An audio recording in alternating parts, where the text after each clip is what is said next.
Welcome. And thank you for listening to the Sales Maven Show. I'm your host, Nikki Rausch. I'm your own personal sales maven, here to offer you tips and strategies and techniques to master your sales conversations. Now, today we're going to talk about the best conversation starters for your sales conversations. And it's important that you know that what I'm going to share with you today, these are not scripts. These are ways to create safety, to create clarity and connection in those sales conversations. So the idea is that this isn't about trying to read a script or sound like somebody else. This is you showing up as your natural self and building rapport. Now, a lot of times I find and hear from clients that those sales conversations, they almost like it's almost like an out of body experience, right? They get uncomfortable, they feel awkward. And it's not because they're lacking skill. It's usually because they're putting so much pressure on themselves to have the right words. And the thing about sales conversations and relationship selling is it isn't always about having the right words. It's about showing up from a place of confidence. It's about showing up from a place where you can enter into a conversation and build rapport with the other person. So that's what I really kind of want to get in today. So now I am going to give you some suggestions, right? Because I love to give language suggestions. And you can decide to use this, incorporate it, one or all. I'm going to give you three today, one or all three, whichever like calls to you and feels natural and appropriate. But the idea here is for you to be thinking about like having the perfect conversation starter is more about what is going to build relationship, what is going to build connection, right? Because sales conversations and any conversation, there's back and forth. It's not just you standing on a stage and like performing for the other person. Conversations have back and forth. There is like I say something and then they say something and then I say something back and then they say something back. I often think about a sales conversation and describe them as it's kind of like if you've ever stood on a beach and watched the ocean and the way it performs, it's like the wave like rolls in and it like rolls up the sand and then it recedes and it leaves room for the sand and then it comes in again the water and it like rushes up and then it recedes. And to me that's like a good conversation is that kind of like back and forth. And so when you're thinking about your conversation starters, think, are you offering an opportunity to have that really beautiful flow to the conversation? And also remember that the conversation starter in any sales conversation, this is not a pitch opener. This is an opportunity for you to start to set an emotional tone and a directional tone for the conversation. It's relationship first selling. It's showing up with curiosity, not trying to convince somebody to buy from you. I hope if you've listened to maybe five or more of the podcasts, you've heard me say this. Your job in sales is not to convince people. Your job is to understand, do they have a need? Do I have a solution that meets that need? And do I have permission to put it in front of them? So we got to start the conversation. Of course, that's important.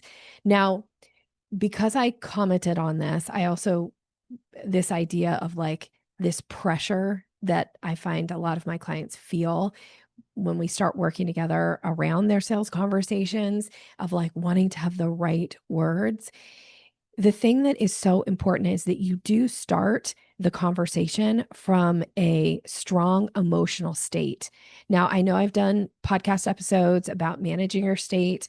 I know I've taught the NLP mandala on the podcast. I have lots of articles about emotional state and managing state management. I have trainings on this. So, what you do before you go into that conversation is important as well, because you want to be the best version of yourself in that conversation that you're capable of in that moment. And that means that Some days, the thing that you'll be capable of on a scale of 1 to 10 is maybe a 5 because it's a hard day and there's hard things going on in your life and there's hard things going on in the world. But the goal is for you to be the best 5 that day. And some days you're going to be a 7. And frankly, some days you're going to be a 3. But the goal is to manage your state so that you can be the best version that you're capable of being when you start that conversation. Okay. So that's me also wanting to emphasize how important it is that you don't think your job is to always go in at a 10 because that's unrealistic. None of us are perfect. I don't know if I've ever gone in at a 10, right? Like on my best moments, I usually feel like an 8.5. And that is when I am like soaring. So whatever your best moments are, it's unrealistic to think that that's going to be an everyday occurrence for you. So, managing your emotional state and your ability to be resilient in that moment is something you do before you go into the call. And then once you've got that, then you can show up with your conversation starter from a place of calm. And the thing about calm is that it creates trust. And when you've got trust, that creates movement. And that's what you're ultimately going for, right? Is if you're talking to an ideal client, somebody who is an absolute fit for what it is that you offer and do, you want to be able to put that offer in front of them and make it so easy for them to make that investment in themselves that they feel really good about it. So, showing up from a place of calm and showing up, being able to create rapport and create trust is going to help make movement. Okay, so let's go into the actual conversation starters that I have for you. Here's the first one. Now, before I give these, what I also want you to think about is as I say this, the conversation starter, this is a suggestion. If there's some part of it that feels out of alignment for you and you're like, well, I just don't talk like that, or I would never say something like that. Great. That is fantastic news for you because now you know what not to do and it will lead you to what you do want to do, what you do want to say. So that's great. And when I give it, if you're like, ooh, I really like that one, great. Fantastic. Then that one is for you to start to implement and see how it goes. Okay. So no judgment here, whether you pick any of the ones I suggest, or if you already have one, or if you come up with your own, fantastic. But here's the first one. What prompted you to reach out about this right now? That's a great conversation starter because now it puts the buyer or the prospect in this case in a position of expertise because they're speaking about their experience and they are the expert on it. So, what prompted you to reach out right now? It's also a great opportunity for you to get a sense of their style, their communication style. It will also give insight into their thinking process and patterns. It will give you insight of like what it's going to take to earn their business. And it'll also give you some insight as to whether or not this is potentially an ideal client for you. You might find just by asking that question and hearing their answer that it clearly identifies them as not being a good fit for who you are and what you do. And then you can bless and release quickly so you don't waste their time and or yours, right, in those conversations. So there's so much that can come from just this first one. Like what prompted you to reach out about this right now? So, what you're listening for here is any kind of urgency about this for them. You're listening for the emotion behind it, the timing. All of these things are really important. And this is an opportunity for you to be taking notes. I do recommend in your sales conversations that you take notes, unless you have incredible recall, which I know I just did a podcast about this recently. If you're like Roger and you have incredible recall, fantastic. Most of us don't. So take notes. That's my suggestion to you. Take notes. Even if there's some part of you that was like, yeah, I'm pretty good. Pretty good's not good enough in a sales conversation. You want to write down their key phrases and words because they will be influential when you're putting an offer in front of them and help them make better decisions for themselves.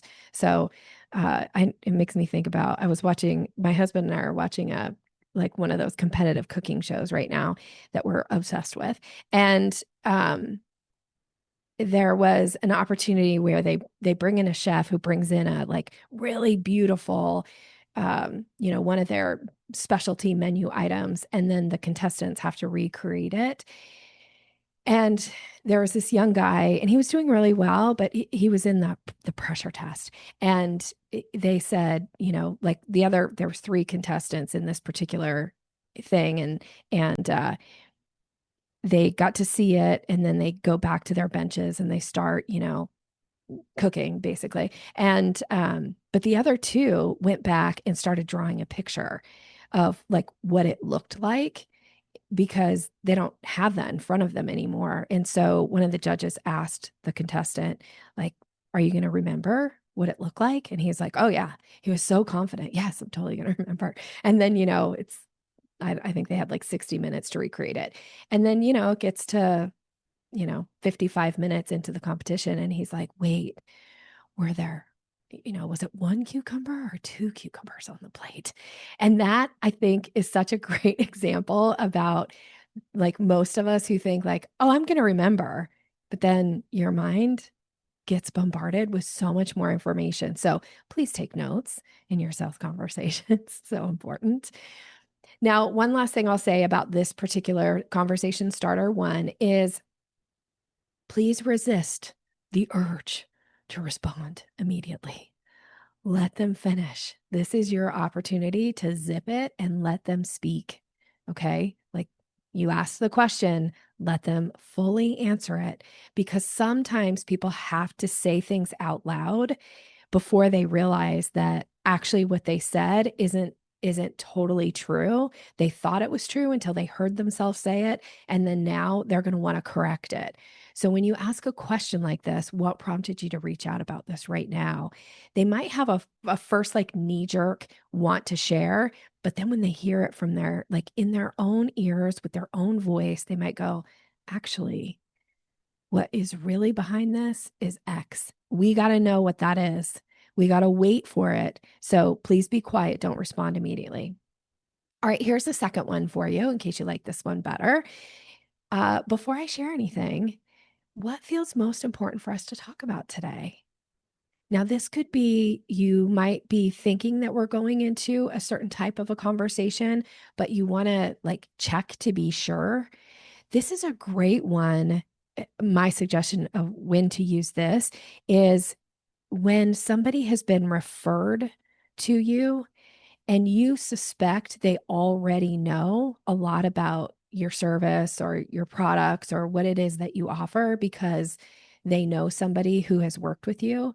And so, one of the things, this is a huge mistake often that many of us make, is that we treat those conversations differently and we make a lot of assumptions that actually come back and bite us. So, by asking this question, it might give you some insight that either the person wants to talk about a certain like piece of your expertise, or that they actually don't have as much information about who you are and what you deliver that you might think that they do. So before I share anything, what feels most important for us to talk about today? This really is like asking them to kind of give you a little bit of a roadmap of what you should focus on, because you're an expert at what you do and you know a lot and you can talk about a lot of things, but a lot of things isn't necessarily going to translate into earning their business. You want to talk about the things that are most interesting and helpful to them. So you can ask this question. It creates collaboration, and also, like I said, it helps create like a shared agenda in the conversation. It's going to help you prevent over explaining things. It's going to also signal respect, and also leadership, that you're showing that you're going to lead the conversation, but that you're allowing them this opportunity to participate as well. And it helps keep the conversation focused. Now, this is a time that, like, if you're feeling nervous, just remember to slow your pace down a little bit. Like, you can actually slow down your rate of speech. You can be more thoughtful, take a little bit more time in the way that you ask the question. So instead of feeling like you have to rush and say, so before I share anything, what feels most important for us to talk about today? If you have that kind of nervous energy, this is a great opportunity for you to do the like, so before I share anything, what feels most important for us to talk about today? right? Like that's going to help slow you down and hopefully get you breathing and get a little bit more. Okay. So that's that one. And then here's a third potential conversation starter. What have you already tried? And what did you learn from that? What have you already tried? And what did you learn from that? This is another way to establish mutual respect. It also gives you an insight into capabilities, and it will help position the buyer as being resourceful, in their own way, because it's assuming that they've tried something. And so it's a way for you to highlight the things that have worked really well for them when you're putting your offer in front of them, and the places where you could step in and offer some additional resources. It also could potentially help you from feeling like you have to have this fix it energy, that it's all on you. That, I do think that it's important that when clients work with me, that they understand that they have some responsibility as well. This is why you may have heard me say this before: implementers get results. I love working with implementers. Those two sentences are two sentences that I say over and over again. And that is my subtle way of reaffirming that it isn't all on me. Like I can give the strategy, I can teach the strategy, but it's up to the person to implement. And so I love this one. What have you already tried and what did you learn from it? So it will also give you some insight into their readiness as well. Like, this is a question that when I ask a version of this question in conversations, that people will share, they've worked with business coaches and the business coach said they could help them with sales, but they didn't really have strategy or tactic. It was more of the like, well, you got to follow up 7 times. You've got to send, messages, but like, what do I send in the message? Right? Like, those are the places where it's like, oh, that's great. You're willing to send those messages. That is fantastic, because implementers get results when they work with me. And one of the things that I can offer is that I will actually give you scripts and suggestions, and you'll be able to write those up and send them to me for review, right? Like, that's something that I offer in my coaching programs and with my private clients. So, like, I give them suggestions on how to frame messages, and then they can write them up, send them to me, and then I can offer tweaks to them so that they feel really confident about sending that. Like, that's not the norm.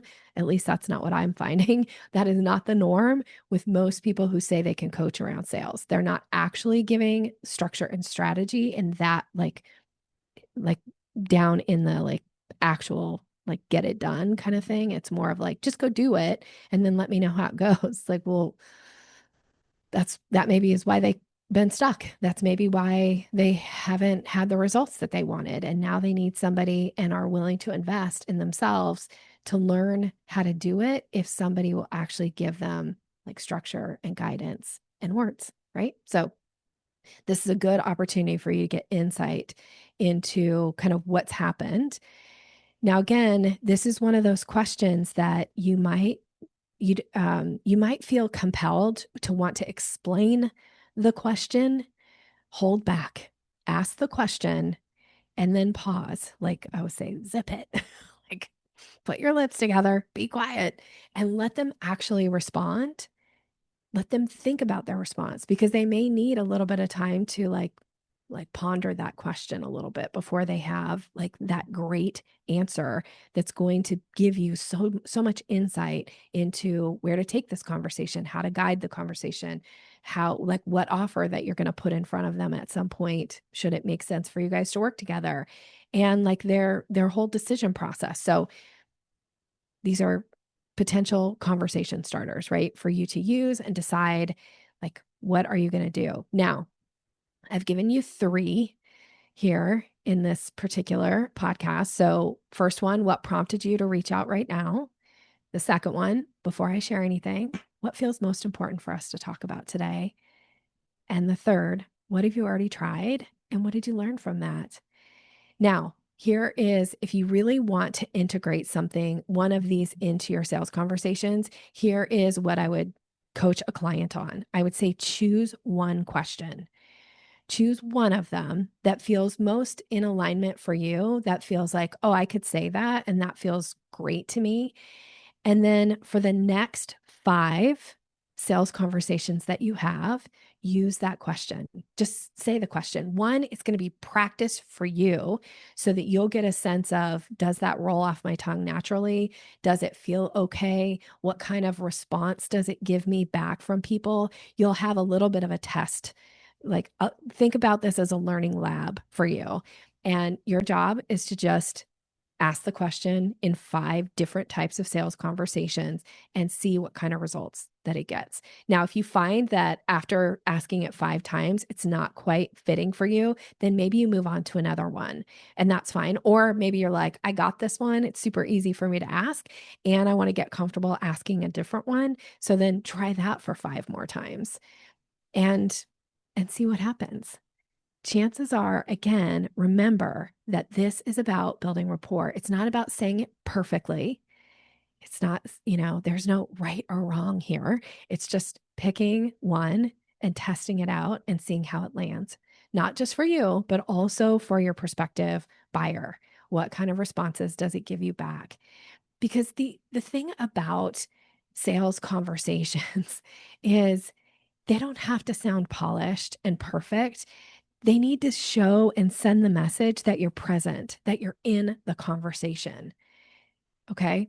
And when you get to a place where sales conversations no longer feel heavy, that they actually instead can be focused, they can bring clarity, you can show up calm and confident and build trust, and that leads to movement, you're going to find that sales just gets so much easier. So choose your one. And if you feel inclined and want to reach out and share with me, like, what's the one that you're going to try and test? And how did it go? I would love to hear from you. It would be a delight to know that you listened to this podcast, that you took one of these and implemented it into your sales conversations and the kind of results. And even if the results are like, Nikki, didn't go well, I want to hear that too. Like, let's chat about it. And in the spirit of saying, I do want to hear from you and I'm open to hearing from you, I'm testing something. So, if you're inclined, you can keep listening here about this little test offer that I have for you. Now, this is for somebody who I haven't yet worked with, is I am testing something called the response rescue. Now, the idea behind the response rescue is one of the things that I often hear when I start working with clients is that they have great sales conversations, maybe with somebody, and then nothing ever comes of it. And that's usually because the messaging, the follow-up messaging, it's just not working. They're not responding. So one of the things that I offer in my paid programs in the Sales Maven Society and in my private coaching, I mentioned this before, is that I do a lot of edits with messaging. And so if you would be willing and want to take advantage of this, I'm offering to do this actually at no cost to you. One message, send me a follow-up email that you sent after a sales call that didn't get a response, and I will send you back what I call the response rescue. So I am going to take a look at this message. I'm going to point out what's working in the message for you, because I think it's always important to know, like, keep doing the thing that's here, like this thing, it's going to work for you. Keep doing that. But I'll also look for what are some subtle language things that you're putting in there that actually may be creating pressure and or confusion in the mind of the buyer. And then what could you adjust so that your next follow-up is clear, it's confident, and you're making it easier for the person to respond to you.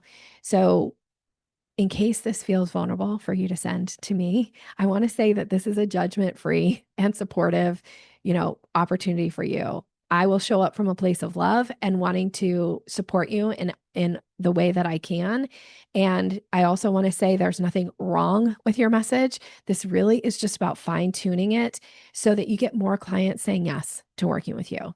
And if that's something you want to take advantage of, all you have to do is send me a message in the subject line, say, response rescue request, Nikki, or just response rescue in the subject line, and then just give me a brief little thing, I don't need a paragraph or even that, just like, Nikki, would you, do your response rescue on this message and just forward that message to me and I'll send that back to you. All right.